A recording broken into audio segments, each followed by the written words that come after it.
Kuwait അമീർ Sheikh Meshal അൽ അഹമ്മദ് അൽ Jaber അൽ Sabah ആഭ്യന്തര മന്ത്രാലയത്തിലെ ഉദ്യോഗസ്ഥരുമായി കൂടിക്കാഴ്ച നടത്തി. കുവൈറ്റിന്റെ തുടർച്ചയായ സുരക്ഷ, സമാധാനം, സമൃദ്ധി തുടങ്ങിയ എല്ലാ മേഖലകളിലുമുള്ള ഉദ്യോഗസ്ഥരുടെ സമർപ്പണത്തെയും നേട്ടങ്ങളെയും അമീർ പ്രശംസിച്ചു.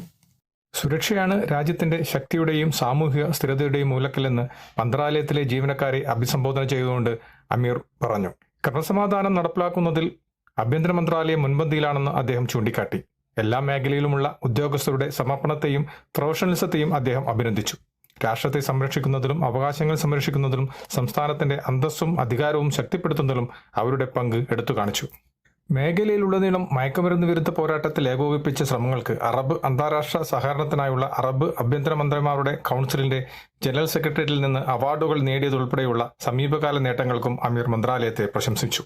കൂടാതെ പുതിയ ട്രാഫിക് നിയമം നടപ്പിലാക്കൽ, സമഗ്രമായ നിയന്ത്രണ ശിക്ഷാ ചട്ടക്കൂട് എന്നിവ നൽകുന്ന പുതുക്കിയ മയക്കുമരുന്ന് വിരുദ്ധ നിയമം എന്നിവ ഉൾപ്പെടെ ബന്ധപ്പെട്ട അധികാരികളുമായുള്ള മന്ത്രാലയത്തിന്റെ ഏകോപനത്തെയും നിയമനിർമ്മാണം മെച്ചപ്പെടുത്തലുകളെയും അദ്ദേഹം പ്രശംസിച്ചു.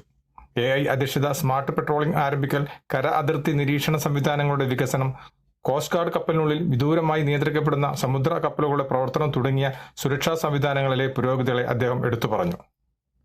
മന്ത്രാലയത്തിന്റെ തുടർച്ചയായ പിന്തുണ അദ്ദേഹം വീണ്ടും ഉറപ്പിച്ചു. ജാഗ്രതയും ഫീൽഡ് ഏകോപനവും നിലനിർത്താനും കർശനവും നീതിയുക്തവുമായ നിയമപാലനം ഉറപ്പാക്കാനും പൊതുസുരക്ഷയും സ്ഥിരതയും ഉറപ്പാക്കാൻ തുടർച്ചയായ പെട്രോളിംഗ് നടത്താനും മുതിർന്ന ഉദ്യോഗസ്ഥരോട് നിർദ്ദേശിച്ചു.